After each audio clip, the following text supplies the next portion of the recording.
think today was Wednesday. It was kind of a frustrating office day today.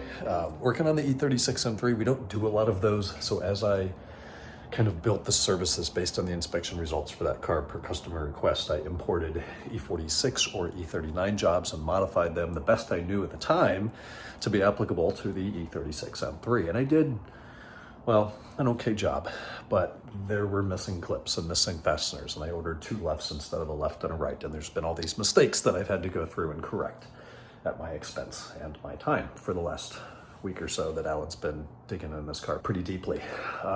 Unfortunately, a lot of scope creep, as is to be expected on a project one of this scale, and two in a different scope than we're accustomed to working in. So we had gotten authorization rather for the rear window seals. We put those on, and then we're looking at the front window seals, and it's like, well, the front window seals are intact and they're present, but now they look like shit next to the brand new ones because they're all shiny and there's little chips missing out of them. So, you know, it's up to the customer ultimately. You send them a picture and say, hey, here's what we have. Here's what it would cost to do the front ones. Do you want to do it? He's authorizing that, which is good. But we're having to order all these additional parts and wait for it. And the E39 documentation is touch and go. The E36 is significantly worse. There's so many missing part numbers. Stuff is grayed out that's there, and it's showing us stuff that's not there. And we're going off the VIN. You know, I'm not just putting in, oh, this is a 96 M3 Coupe.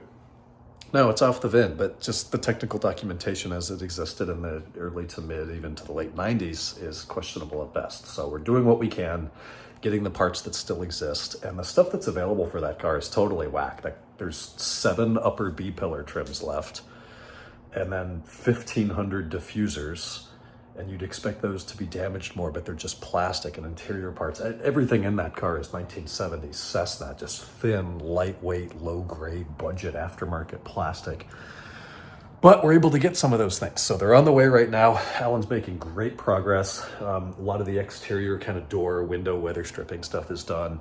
Most of the heavy suspension, driveline, powertrain stuff is done, with the exception of the rear axle, which he's going to be digging into tomorrow. We had to wait for some additional hardware. And then we need the lift for another project. So still making progress there. Black 540 MTEC that Martin's been working on is really close. Now we're kind of stuck waiting for brake lines, which ECS Tuning doesn't have adequate supply of. So we're waiting another few weeks for those. In the meantime, we're digging into an Indy Red 076.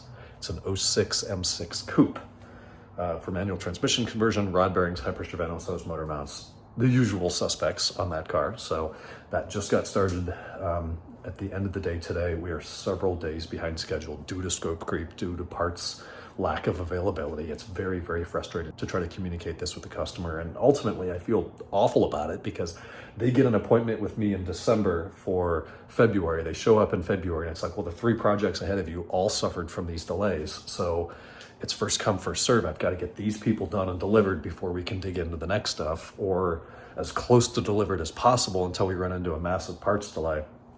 But we're doing what we can. We're working around the clock. I'm working at 6 a.m. on Saturdays. You know, there's a limit to what I can do here, but holy crap, it's a lot. So we get back into it tomorrow. Should be a nice progressive day on the M6. A ton of teardown. Should be able to get a clutch and flywheel. I'm sure we're going to get in there and find, oh, we need to remain. And I keep it in stock for exactly that reason. It's a common thing. It's an affordable part. So if it needs it, we will have it and we will get it done. A little bit of fish for dinner tonight, some potatoes, some broccoli. Watched the Gabby Petito Netflix documentary, I guess it is. It's a 3-part thing.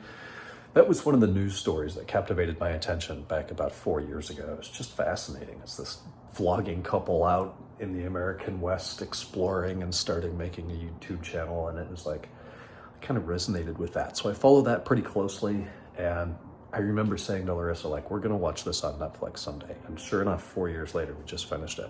So interesting watch. If you have any interest or memory of that case, I would encourage you to go check it out on Netflix. That is it for me. I'm gonna go sleep. We'll talk tomorrow on Thursday. Good night.